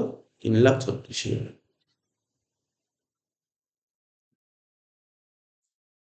ঠিক আছে? এখানে লিখবো। তাহলে ৩,৩৬,০০০ টাকার উপর 10% কত হবে? ৩৩,৬০০ টাকা। ঠিক আছে? তাহলে মালিকের নিজের বাড়িতে রুলটা করলাম। এবার মালিক কোনো ফার্নিচার দেয়নি। তো ফার্নিচার দেয়নি, ফার্নিচার নেবো না। ঠিক আছে? এবার দেখ এই নিয়মটা একটু নিয়ম চেঞ্জ হয়েছে, ব্যাপারটা দেখ। তাহলে কার থেকে এই দেখ, এই যে এই কথাটা বলেছিল না? বলেছে rent charge by the employer, মানে মালিক ৪,৫০০ টাকা করে ভাড়া চার্জ করেছে। কার থেকে চার্জ করেছে? এমপ্লয়ি থেকে। মানে ভালো করে শোন, মালিক মালিক কিছু তো সুবিধা দিল। মালিক তো কিছু সুবিধা দিল এমপ্লয়ার, মানে মালিক কর্মচারীকে ৩৩,৬০০ টাকা সুবিধা দিল। তো ওর থেকে ৪,৫০০ টাকা চার্জ করেছে। ঠিক আছে? দেখি চার্জ করলে কি হয়, অ্যামাউন্টটা কি হয়। নামটা পরে লিখছি। ৪,৫০০ টাকা করে ১২ মাস। ৪,৫০০ টাকা করে ১২ মাস চার্জ করে কত হচ্ছে? ৪,৫০০ টাকা ছিল, একটু দেখে নিই।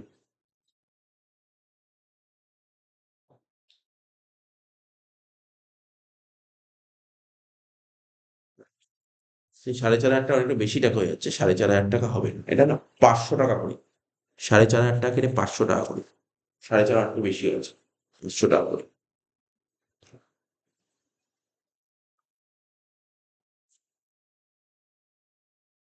আমি ৫০০ টাকা করলাম, হ্যাঁ? এটা টাকাটা অনেকটা বেশি লেখা হয়ে যাচ্ছে। ঠিক আছে? ৪,৫০০ টাকা হবে না। ৪,৫০০ টাকা হলে হবে না। ৫০০ টাকা করে দিলাম। ঠিক আছে? ৫০০ টাকাই হবে না। ৫০০ টাকা করে যদি চার্জ করিস তাহলে কত টাকা হচ্ছে? ৬,০০০ টাকা। কেন হতে পারে না? এখানে টাকাটা অনেক হয়ে গেছিল। টাকাটা অনেক হয়ে যাচ্ছিল। এই ৩৩,০০০ টাকা ক্রস করে যাচ্ছিল। ঠিক আছে তো? তো দেখ কি বললাম এখানে, তাহলে এই মালিক যত টাকা চার্জ করবে সেই টাকাটা বাদ যাবে, ঠিক আছে? ঠিক আছে, আজকে ধর আমি একটা মালিক, ঠিক আছে? এবার আমার কোম্পানি তুই চাকরি করিস, তোকে আমি থাকার ব্যবস্থা করে দিয়েছি। তা থাকার ব্যবস্থা করার জন্য টোটাল ভ্যালু বেরোলো 33,600। এই টাকাটা তোকে আমি সুবিধা দিচ্ছি। এবার তোর থেকে আমি কিছু চার্জ করেছি, তোর থেকে আমি না 5,000 টাকা চার্জ করেছি, তাহলে তার সুবিধা কত? গল্পটা বুঝবি। আজকে ধর তোকে আমি 10 টাকার সুবিধা দিলাম, ঠিক আছে? এইবার এই পারপাস, এই সুবিধা দেওয়ার জন্য তোর থেকে 2 টাকা চার্জ করলাম, তাহলে আলটিমেটলি তোকে আমি কত টাকা সুবিধা দিলাম? বুঝিসনি কি বললাম? আমি আবার বলছি, তোকে আমি কোনো পারপাসে 10 টাকার সুবিধা দিলাম। এবার এই 10 টাকা সুবিধা দিলাম, তাই বলে তোকে 10 টাকা সুবিধা দিলাম, তুই আমাকে কিছু টাকা দে, তুই আমাকে 2 টাকা দে, তাহলে আলটিমেটলি তুই সুবিধা কত টাকা? তুই 10 টাকার সুবিধা পেলি, না 8 টাকা পেলি, না 12 টাকা পেলি? 10 টাকা বেড়ে 8 টাকা পেলি। আমি ওকে 10 টাকার অ্যাডভান্টেজ দিলাম, 10 টাকার সুবিধা দিলাম, ঠিক আছে? তার মধ্যে ও তো আমাকে 2 টাকা দিয়ে দিল, 10 টাকার বদলে আমাকে 2 টাকা দিয়ে দিল, তাহলে ওর সুবিধা কত টাকা? ও তো 8 টাকারই পেল, আলটিমেটলি কত? 8 টাকা। তাই এখানেও সেম জিনিস, আমার কোম্পানির মালিক 33,600 টাকার সুবিধা দিয়েছে, এই 33,600 টাকার সুবিধা পাওয়ার জন্য ওই এমপ্লয়ির থেকে 6,000 টাকা চার্জ করেছে, তাহলে আলটিমেটলি ওর সুবিধাটা কত হলো? 6,000 টাকা বেরিয়ে গেল, বাকি টাকাটা সুবিধা পেয়েছে। যেই টাকাটা সুবিধা পায় তাকে বলে পার ইউজেজ। এখানে লিখবো কি, রেন্ট চার্জ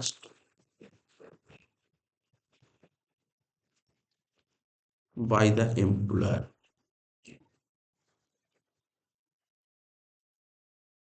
কত হবে? 27,600 টাকা, বলে ভ্যালু অফ পার ইউজেজ।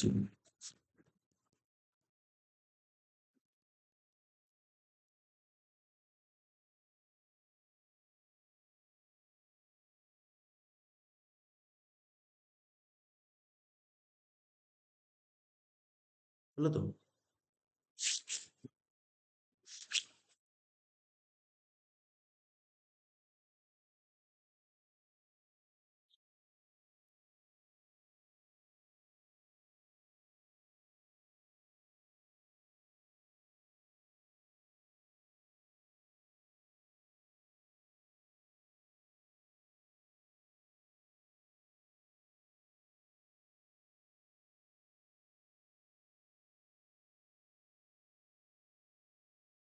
এরপরে যে অঙ্কটা করাবো, এটা হলো টাকা। এরপরে লাস্ট একটা অঙ্ক করাবো, এগুলো তো সব কটা করে দিলাম, ঠিক আছে? এগুলো সব কটা করে দিলাম। এই যে, এবার কোন অঙ্কটা করাবো জানি, তোকে বলে দিচ্ছি কোন অঙ্কটা করাবো। কে আচারিয়া বলে একটা অঙ্ক, দেখ কে আচারিয়া, এই যে এই অঙ্কটা করাবো দুই একটা। আজকে দুই একটা করাবো, পরের ক্লাসে এই যে এই দুটো করাবো। কোথায় গেলো? একেরটা করাবো আর তিনেরটা করাবো পরের ক্লাসে।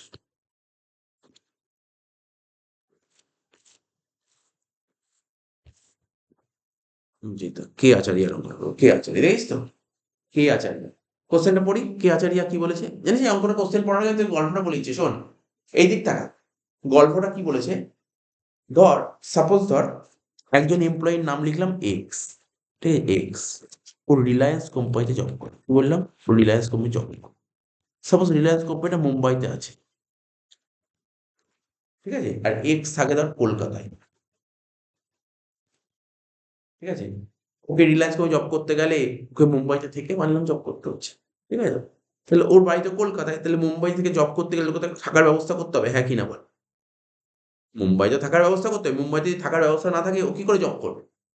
তাহলে থাকার ব্যবস্থা কেমন হতে পারে? ও মালিককে বললো যে আমি এখানে থাকবো কি? মালিক বললো কোনো চিন্তা করতে হবে না, তুমি এখানে কাজ করতে আসো, আমি তোমাকে থাকার ব্যবস্থা করে দেবো। আমার নিজের বাড়িতে জায়গা থাকলে আমি নিজের বাড়িতে রাখবো, আর নিজের বাড়িতে জায়গা না থাকলে আমি ভাড়া করে দেবো। এটাকে কি বলে? এইমাত্র শেখালাম, রেন্ট ফ্রি অ্যাকোমোডেশন, ঠিক আছে?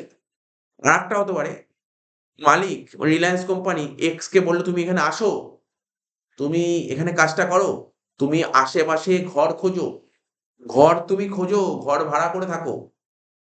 এই ঘর ভাড়ার জন্য তোমার যা লাগবে, ঠিক আছে? ধরো তোমার ঘর ভাড়া লাগলো 10,000 টাকা করে প্রতি মাসে, আমি তোমাকে কিছু দেবো, এমন নেই 10,000 টাকাই পুরো দেবো, ঠিক আছে? তুমি ঘর খোঁজো, তার জন্য আমি তোমাকে কিছু টাকা প্রোভাইড করবো। তার মানে এমন নয় যে 10,000 টাকা ঘর ভাড়া লাগলে 10,000 টাকাই দেবো, এমনও হতে পারে 10,000 টাকা ঘর ভাড়া লাগছে, আমি তো 6,000 টাকা দেবো, ঠিক আছে? এটা মাথায় রাখবি, ঠিক আছে তো? তা গল্পটা বুঝলি? এটাকে বলে এইচ আর, এটা আগের ক্লাসে করাইছিলাম, আগের ক্লাস তার আগের ক্লাসে করাইছিলাম, H R, house and allowances. তাহলে দুটো কনসেপ্ট, তার মানে মালিকের যদি মানে একজন এমপ্লয়ি এক জায়গা থেকে আরেক জায়গায় কাজ করতে গেলে, ঠিক আছে, ওকে থাকার ব্যবস্থা করে দিতে হয়, ঠিক আছে, সেটা মালিক ব্যবস্থা করে দিতে পারে বা এমপ্লয়ি নিজেও ব্যবস্থা করে দিতে পারে, ঠিক আছে। যে কোনো রকম একরকম ব্যবস্থা হবে। এবার দেখি কোশ্চেনটা পড়ি। এবার এইটা কি হয়, পরীক্ষার হলে যখন দেয় না, দুটোর মধ্যে একটা দেয়। এখানে বলেছে তোমাকে দুটো অপশনই দিলাম, কোন অপশন তোমার কাছে বেটার লাগছে, তুমি কোনটা নেবে? তুমি কি এইচআর এর ফেসিলিটি নেবে, নাকি তুমি রেন্ট ফ্রি অ্যাকাউন্টের ফেসিলিটি নেবে? কোন ফেসিলিটি নেবে? বুঝতে পারলে তো কি বলবো, কোন ফেসিলিটি তুমি নিতে চাও? এইরকম কোশ্চেন সেট করেছে। বলছে mister K Acharia is employed as an executive in Sunlight limited. তার মানে এই মিস্টার কে আচারিয়া কোথায় চাকরি করে? সানলাইট মানে হচ্ছে নন গভর্নমেন্টে চাকরি করে, ঠিক আছে, এক্সিকিউটিভ পোস্টে। ওর বেসিক স্যালারি কত করে? 70,000 টাকা করে প্রতি মাসে। ও ডিএ বলেছে দেখ নট ফর্মিং, দেখিস কি লেখা আছে, নট ফর্মিং, ভালো করে দেখতে হবে, নট ফর্মিং, তাহলে আসে না। ডিএ কি বলেছে, কোনটা আসে, ফর্মিং আসে নাকি নট ফর্মিং আসে? ফর্মিং আসে, নট ফর্মিং, তাহলে ডিএ আসবে না। কার অ্যালাউন্সেস, এখানে কার অ্যালাউন্স 6,000 টাকা করে প্রতি মাসে কার অ্যালাউন্সেস। মেডিকেল অ্যালাউন্স কত বলেছে? 500 টাকা করে প্রতি মাসে, ঠিক আছে তো। হিজ এমপ্লয়, টার্মগুলো সম্পর্কে তোর মানে হ্যাবিচুয়েটেড হতে হবে টার্মগুলো সম্পর্কে, ঠিক আছে, আগামী দিনে এই টার্মগুলোই আসবে, আগামী দিনে নেক্সট ক্লাস থেকে এই টার্মগুলো বারবার পাবি, ঠিক আছে, টার্মগুলো এখন থেকে হ্যাবিচুয়েটেড হতে হবে। যেমন দেখ মেডিকেল অ্যালাউন্স আমি লিখিয়েছিলাম, ফুললি ট্যাক্সেবল কাকে বলে? মেডিকেল অ্যালাউন্স হচ্ছে ফুললি ট্যাক্সেবল অ্যালাউন্সেস, দেখবি, দেখ নোট লেখা ছিল, দেখ তোকে পড়িয়ে দিয়েছিল, এগুলো তোকে পড়তে হবে কিন্তু, হ্যাঁ।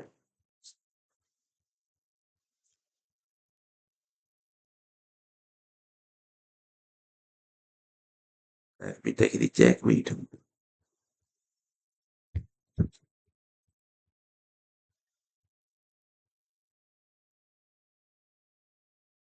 এই দেখ ফুললি ট্যাক্সেবল কাকে বলে, যেমন ডিএ একটা fully taxable allowances.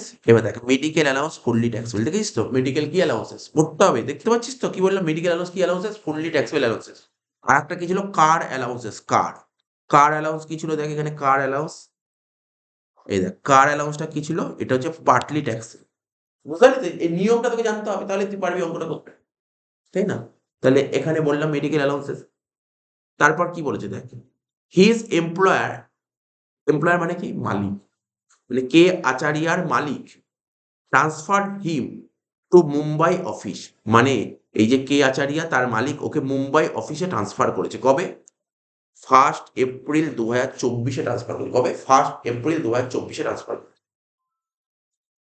Due to housing problem at the new service centre, এবং নতুন যেখানে ওকে ট্রান্সফার করেছে সেখানে না মানে সার্ভিস সেন্টার নেই, মানে থাকার মতন ব্যবস্থা নেই, ঠিক আছে তো। তো বলছে his employer offered him to choose one of the following two alternatives, ঠিক আছে তো, ওকে দুটো অপশন দিয়েছে, কোন অপশনটাকে তোমার পছন্দ তুমি নাও। কি বললাম বুঝতে পারলি তো? তুই আগে দমদম ছিলি, দমদম থেকে তোকে ধর এখন বোম্বেতে পাঠিয়ে দিল, বোম্বের অফিসে তোকে কাজ করতে পাঠালো, তাহলে তোকে থাকার ব্যবস্থা করতে হবে তো, তোকে থাকার ব্যবস্থা করে দিতে হবে।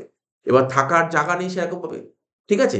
এই যে লিখেছে কি লিখেছে, his employer transfer him to Mumbai office এত তারিখে ডিউ টু হাউজিং প্রবলেম, ঠিক আছে, at the new service centre, যে নতুন যেখানে সার্ভিসে তোকে পাঠিয়েছে সেখানে হাউজিং প্রবলেম মানে বুঝতে পারছিস, বাড়ি ঘরের সমস্যা আছে, ঠিক আছে, তার জন্য তোকে দুটো অপশন দিয়েছে, বলে তুমি কোন অপশনটাকে চুজ করতে চাও। এবার স্যার কোন অপশনটা চুজ করবো, যেটা তোর কাছে ভালো লাগে, যেটা ভালো লাগে তুই সেটাই চুজ করবি। দেখ কি বলেছে, একটা অপশন দিয়েছে কি বলতো, তুই কে আচারিয়া তুই মালিককে বলি না না আমি বোম্বে চিনি না কিছু, আমি চিনি না, তুমি ব্যবস্থা করে দাও, আমি চিনি না, আমি কেউ চিনি না, তুই বলেছি তো হাত তুলি, তুমি ব্যবস্থা করে দাও, পুরোপুরি পুরোপুরি তুমি ব্যবস্থা করে দাও, ঠিক আছে তো। আচ্ছা, এটাকে কি বলা হয়, রেন্ট ফ্রি হাউস মানে বুঝতে পারলি তো, পুরো মালিক ব্যবস্থা করছে, মালিক নিজের বাড়িতেও থাকতে দিতে পারে বা মালিক ভাড়া করেও দিতে পারে, এটা একটা কন্ডিশন। আর একটা কি, তুই নিজে গিয়ে ঘর খুঁজেছিস, ওখানে গিয়ে তুই নিজে ঘর খুঁজেছিস, ঠিক আছে, ঘর খুঁজে যা ঘর ভাড়া লাগবে ঘর ভাড়াটা পুরো তুই দিবি, এবার কোম্পানি থেকে তার জন্য কিছু টাকা পাবো। দেখ তুই ভালো করে দেখবি, দেখ তুই ওখানে গিয়ে ঘর খুঁজেছিস, তোকে ঘর ভাড়া দিতে হবে প্রতি মাসে কত করে, 22,000 টাকা করে প্রতি মাসে দিতে হবে ঘর, এমন ভালো ঘর পেয়ে 22,000 টাকা করে ভাড়া দিতে হবে। এবার কোম্পানিও তোকে 22,000 টাকা করে অ্যালাউন্স দিয়েছে। আমি কি বললাম, দেখ কম টাকাও দিতে পারে বেশি টাকাও দিতে পারে, কোনো ব্যাপার না। তুই ওখানে গিয়ে ঘর খুঁজেছিস, কত টাকার ঘর খুঁজেছিস, প্রতি মাসে ঘর ভাড়া দিতে হবে, এমন ভালো ঘর খুঁজে 22,000 টাকা করে প্রতি মাসে ভাড়া দিতে হবে, তোকে ভাড়া দিতে হবে 22,000 টাকা। কোম্পানি বলেছে আমি তোমাকে টাকাটা দিয়ে দেবো, আমি তোমাকে ওই যে মানে ঘর ভাড়া তোমার যা লাগবে, হয়তো পুরো নাও দিতে পারি বাট আমি তোমাকে দেবো। মানে এটা মাথায় রাখবি না, মানে এইটা মাথাকে বের করে দে। তোর ঘর, তুই ধর একটা ঘর খুললি, ঘর ভাড়া বললো তোমার থেকে 10,000 টাকা নেবো, মালিক 10,000 টাকা নাও দিতে পারে, ঠিক আছে তো, 10,000 টাকা নাও দিতে পারে। এখন তুই বলবি মালিককে যে আমার ঘর ভাড়া নাকি 10,000 টাকা, মালিক ওর পছন্দ মতন তোর যা হওয়া উচিত সেই টাকা দেবে, এমন নেই তোকে 10,000 টাকাই দেবে। তোর হিসাবে মানে তুই যেই পোস্টে চাকরি করছিস, তোর কত হওয়া উচিত এই চালে সেই টাকাটাই দেবে। আমার কথাটা বুঝতে পারলি কি বললাম? তা রেন্ট ফ্রি অ্যাকোয়ার্ড আলাদা, রেন্ট ফ্রি অ্যাকোয়ার্ড তোর কোনো হেডেক নেই, কেন ওটা মালিকই খুঁজে দেবে। রেন্ট পেমেন্ট ব্যাপারটা কি, মালিক পুরো খুঁজে দেবে, পুরো ডিপার্টমেন্ট মালিকের, কিন্তু এইচআর এর ডিপার্টমেন্ট পুরো তোর। ধর তুই একটা ঘর খুঁজেছিস, ঘর ভাড়া লাগছে 10,000 টাকা, মালিক বললো না আমি আমার 10,000 টাকা দেবো না, তুমি যে পোস্টে চাকরি করো তোমার এইচআর এ 5,000 টাকা হওয়া উচিত। কি বললাম বুঝতে পারলি গল্পটার মধ্যে? তাহলে দুটোর মধ্যে ডিফারেন্সটা বুঝতে পারলি? আচ্ছা, এবার দেখবো এই দুটোর মধ্যে কোনটা তোর কাছে বেনিফিট, ঠিক আছে?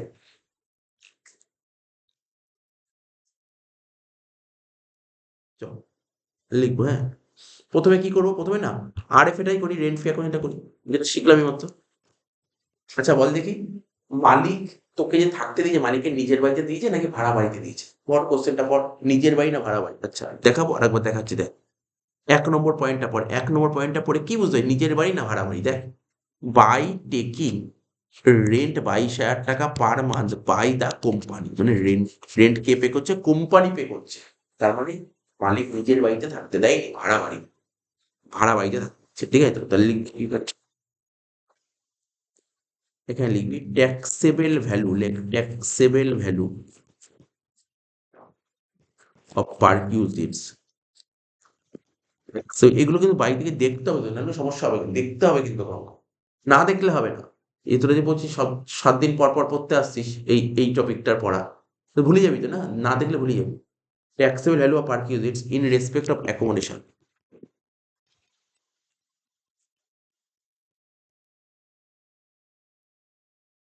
ইন রেসপেক্ট অফ অ্যাকোমোডেশন, ঠিক আছে, ইন রেসপেক্ট অফ অ্যাকোমোডেশন।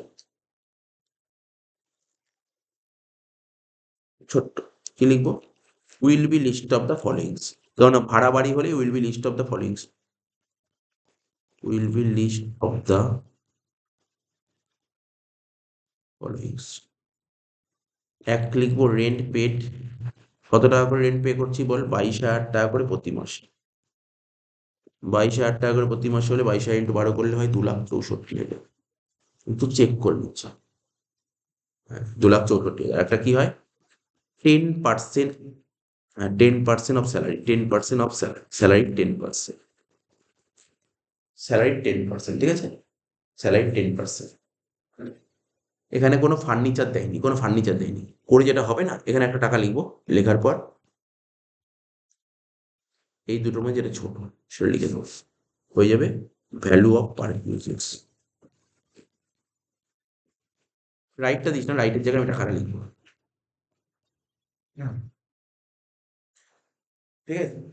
দেখ এখানে কি লিখবো, স্যালারি বের করতে, স্যালারি বের করতে না পারলে তুই কি করে করবি, 10% করবি কি করে? স্যালারি, স্যালারি কি কি ছিল স্যালারির মধ্যে, প্রথমে বেসিক, তাই তো? বেসিক কত ছিল দেখ, বেসিক অঙ্কে বেসিক কত ছিল দেখ, বলেছিলাম না প্রথমে বেসিক, বেসিক কত ছিল দেখ, 70,000 টাকা করে প্রতি বছর, মানে 70,000 ইন্টু 12, 7 12 84, 8,40,000 ডিএ,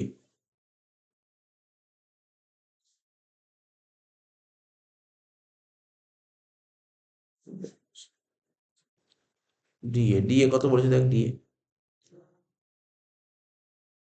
দেখ, ডিএ বলে 6,000 টাকা, না কোথায় গেল, ডিএ বলেছে 32,000 টাকা পার মান্থ।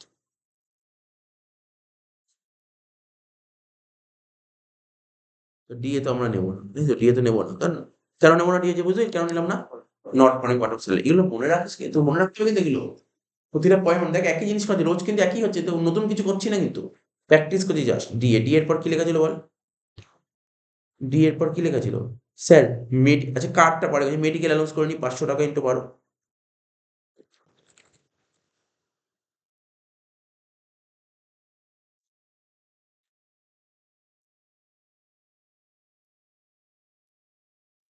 মেডিকেল অ্যালাউন্স কি বললাম তো, ফুললি ট্যাক্সেবল বললাম না, মেডিকেল অ্যালাউন্স ফুললি ট্যাক্সেবল, তাহলে 500 ইন্টু 12 6,000 টাকা।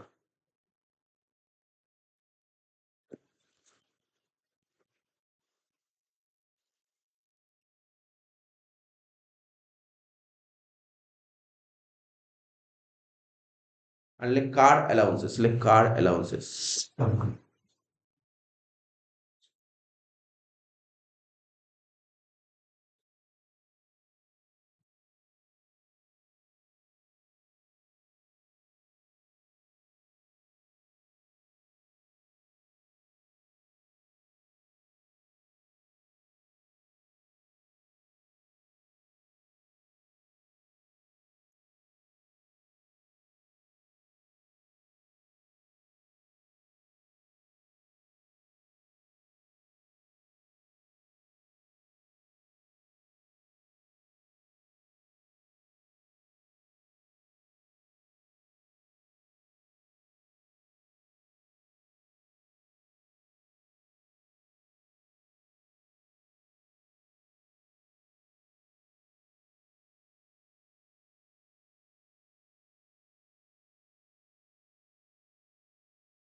কার অ্যালাউন্সেস কি বলেছে, কার অ্যালাউন্স সম্পর্কে এখানে বলছে যে তোমার 6,000 টাকা প্রতি মাসে।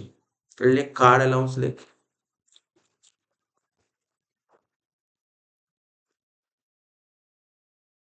6,000 টাকা করে প্রতি মাসে। তুই কত টাকা পাচ্ছিস এখানে লিখছি, ইনারে লিখছি, হ্যাঁ 72,000 টাকা। কার অ্যালাউন্স কত টাকা পেলি তুই? 72,000 টাকা পেলি প্রতি মাসে। 6,000 টাকা করে পেলে 12 মাসে 72,000 টাকা পেলি কার অ্যালাউন্সেস। এবার কি জানিস, এর থেকে কিছু এক্সেমশন বাদ যায়, মানে সরকার কিছু ছাড় দেয়, কার অ্যালাউন্সে কিছু ছাড় দেয়। কত টাকা ছাড় দেয় এটাকে বলে দিচ্ছি। নিয়ম হচ্ছে, কার্ডটা কেন দিয়েছে? তুই তো একটা এমপ্লয়ি, কে আচার্য তোকে কার্ড দিয়েছে, কেন কার্ডটা দিয়েছে? গাড়ি কেন দিয়েছে? এই তোকে ঘোরার জন্য গাড়ি দিয়েছে? অফিসের কাজকর্ম করার জন্য? ঠিক আছে, এবার অফিসের কাজকর্ম করার জন্য অফিসিয়াল পারপাসে যতটা খরচা হবে সেটা বাদ যায়, অফিসিয়াল পারপাসে। বাট এখানে কোশ্চেন পেপারে কিছু বলে দেয়নি অফিস পারপাসে কত টাকার গাড়ি ব্যবহার করা হয়েছে অফিস পারপাসে। তাহলে তুই যদি মনে করিস যে স্যার অফিস পারপাসে পুরোটাই ব্যবহার করা হয়েছে, তখন তুই লিখবি 72,000 টাকা। আর যদি না না স্যার অফিস পুরো 1 টাকাও খরচা করে বলে দেয়নি, আমি জানি না কত টাকা, তাহলে 0 পড়বে। বুঝতে পারলি তো ডিফারেন্সটা কি? বুঝতে পারলাম।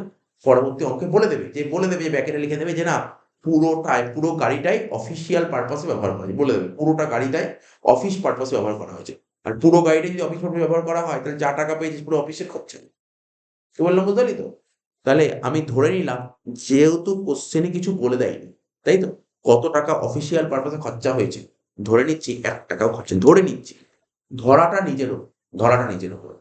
তাই আমি এখানে লিখলাম 72,000 যোগ করবো 8,40,000 যোগ 6,000 যোগ 72,000 কত হচ্ছে? 9,18,000। 9,18,000 টাকা, তার উপর 10, আমি দেখাচ্ছি, ওখানে দেখাচ্ছি। 9,18,000 টাকার উপর 10%, কত হচ্ছে? 91,800 টাকা। তো তোমার ছোট কোনটা? 91,800 টাকা। ব্যাস, এটা হচ্ছে তোর অ্যান্সার। একটুখানি এই জায়গাটা কিছু বাকি থাকলে, এটা প্রথম পার্টটা করলাম, প্রথম পার্ট, বা সেকেন্ড পার্টে চলে যাবে। হ্যাঁ বল, পড়ে দেখ। এর নিচেরটা টাকা হয়েছে বলুন।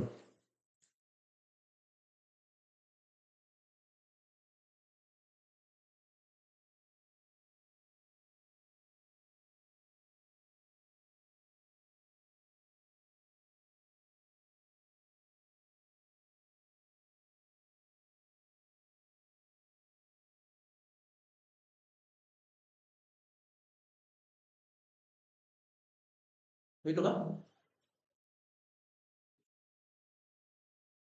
এটা কি করলাম, এটা কি করলাম বল, এটা কি করলাম? এই 91,800 টাকা বেরোলো, কিসের অ্যান্সার বেরোলো এটা? তুই যদি তুই যদি কোন অপশনটা নিস, তুই যদি কি অপশন দেখ লেখা যায়, তুই যদি অ্যাকোমোডেশনটা নিস, তুই তোর মালিককে বলি না না তুমি আমাকে, আমি এসব জানি না, তুমি আমাকে থাকার ব্যবস্থা করো, ঠিক আছে, তার কাজে যাচ্ছে। তা তুই যদি এই অপশনটা নিস, অর্থাৎ তুই যদি রেন্ট ফ্রি অ্যাকোমোডেশন অপশনটা নিস, তখন 91,800। এবার তুই এই চারে নিলে কত হতে পারে বের করে দেখতে হবে। এই চারে নিলে, এই চারে নিলে ট্যাক্সেবল অ্যামাউন্ট অফ এই চারে লেখ, নিচে লেখ ট্যাক্সেবল অ্যামাউন্ট অফ এই চারে।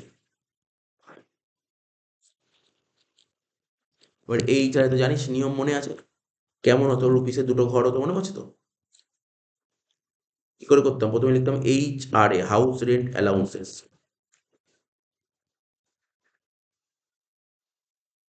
কত টাকা করে দেখতে HRA কত করে বলেছিল? 22,000 টাকা করে দেবে বলেছিল, মনে হচ্ছে? 22,000 টাকা করে HRA দেবে বলেছিল, দেখ মনে কর। তোকে 22,000 টাকা করে অ্যালাউন্স দেবে কোম্পানি থেকে, বলেছিল তোমাকে 22,000 টাকা করে অ্যালাউন্স দেবে, মানে 2,64,000 টাকা দেওয়া হবে। মাইনাস কি করতাম? এক্সেমশন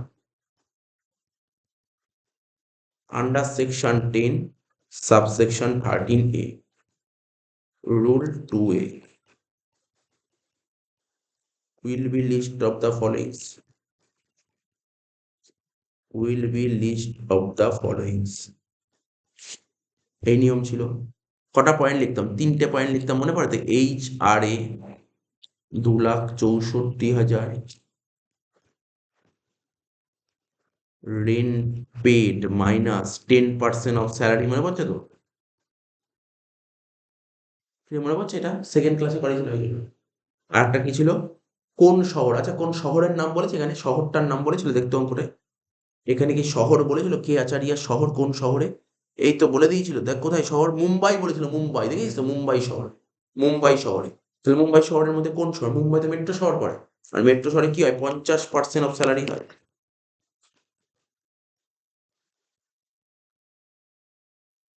এটা সাবসেকশন হ্যাঁ 2A, হ্যাঁ সাবসেকশন 2A। হ্যাঁ, না না সাবসেকশন না, ওটা হচ্ছে রুল 2A।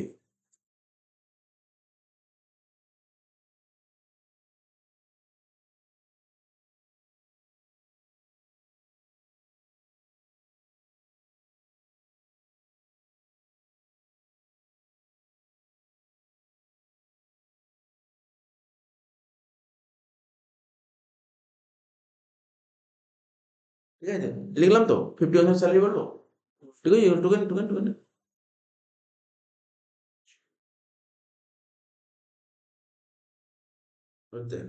এবার স্যালারিটা বের করবে এখানে, এখানে স্যালারি বের করে নিচে লেখ স্যালারি। নিয়ম কি ছিল? বেসিক।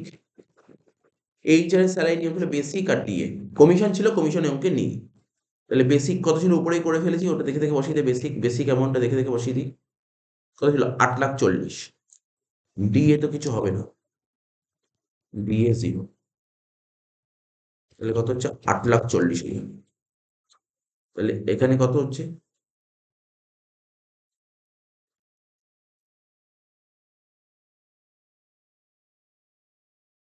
রেন্ট কত টাকা করে বলেছিল? 22,000 টাকা করে রেন্ট।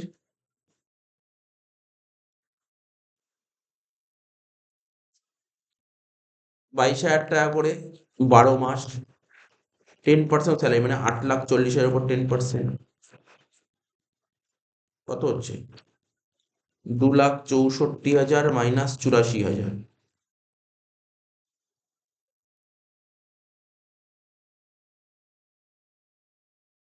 কত হচ্ছে? 1,80,000 টাকা। আর এটা 50% অফ স্যালারি, মানে কত হবে? 8,40,000 উপর 50% কত হচ্ছে? 4,20,000। তিনটে ছোট কোনটা? 1,80,000।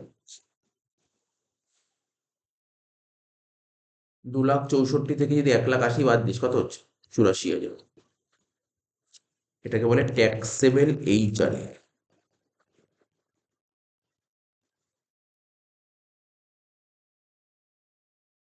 ট্যাক্সেবল এইচআরএ লেখ, পুরো লেখ 84,000 টাকা।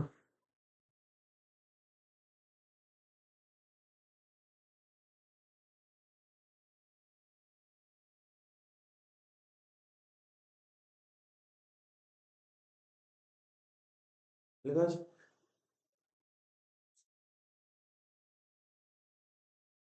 এবার দেখ, হয়েছে টোকা? দেরি করলে হবে না, শুরু কর। আমি বুঝতে পারছি না হারিয়ে যাওয়ার।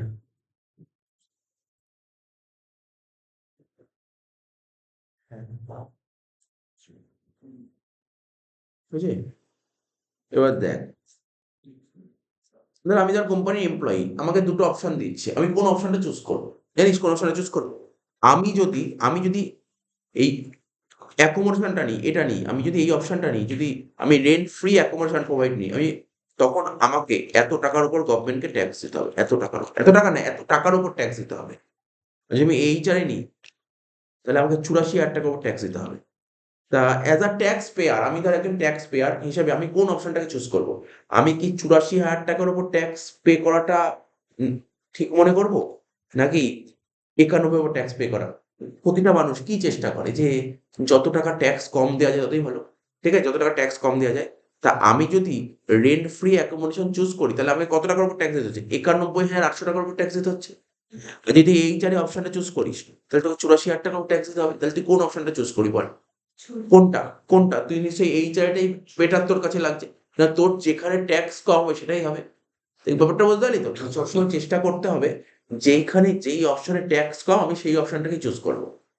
বুঝতে পারলি? আমার কাছে অনেকগুলো অপশন খোলা আছে। যে আমি যদি এইচআর এর অপশনটা নিই তাহলে আমাকে ৮৪,০০০ টাকার উপর ট্যাক্স দিতে হবে। আর যদি আমি রেন্ট ফ্রি অ্যাকোমোডেশন অপশনটা নিই তাহলে আমাকে ৯১,৮০০ টাকার উপর ট্যাক্স দিতে হবে। আমি কোন অপশনটা চুজ করব? আমি কখনো রেন্ট ফ্রি নেব না। আমি এইচআর বুঝতে পারলি তো? এইজন্য পড়ে দেখতে হবে। যখন দুটো অপশন বলবে না তা এইজন্য পড়ে দেখতে হবে। তাহলে লাস্টে একটা কমেন্ট লিখতে হবে। কমেন্ট লিখে অঙ্কটা শেষ। লিখ ফ্রম দ্য অ্যাবাভ, লিখ from the above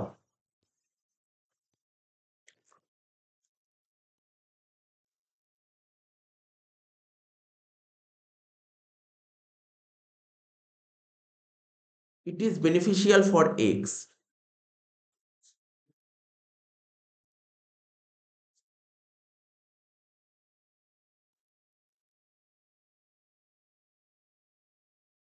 It is beneficial for X. ঠিক আছে? To choose HRA.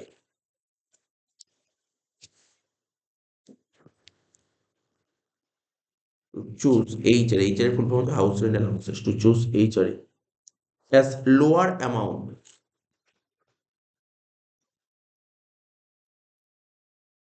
As lower amount is chargeable to tax.